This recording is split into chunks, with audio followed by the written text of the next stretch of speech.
ধন্যবাদ। আমরা ধামরাই পৌরসভায় আসলে অনেকগুলো অটোরিকশা এবং হ্যালো বাইক চলছে এবং এখানে আইন বহির্ভূতভাবে বিভিন্ন ধরনের দুর্ঘটনাও ঘটছে এবং আপনি দেখেন যে ব্যস্ত সময়ে বিভিন্ন রাস্তায় হ্যালো বাইক এবং অটোরিকশার জন্য একেবারে চলাচলই দুষ্কর হয়ে যাচ্ছে।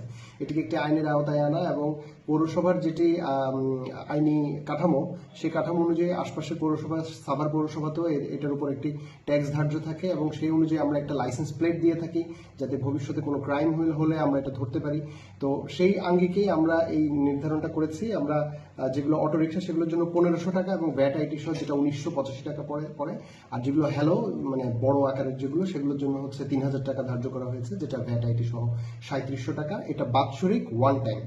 তো এই যে পৌরসভার ভেতরে চলাচলের অনুমতি দানের কর্তৃপক্ষ কিন্তু পৌরসভা, এবং তারা যে পৌরসভার নির্মিত রাস্তাগুলো ব্যবহার করছে সেটার জন্য পৌরসভাকেই কিন্তু তাদেরকে ট্যাক্সটা দিতে হবে এবং এটি একটি আইনি কাঠামোর মধ্যে এবং আইন শৃঙ্খলা রক্ষা এবং সবকিছুর জন্যই এটি অত্যন্ত ভালো হবে। পৌরসভার জীবনমান উন্নয়নকরণেই আমরা আসলে এই পদক্ষেপটি গ্রহণ করেছি।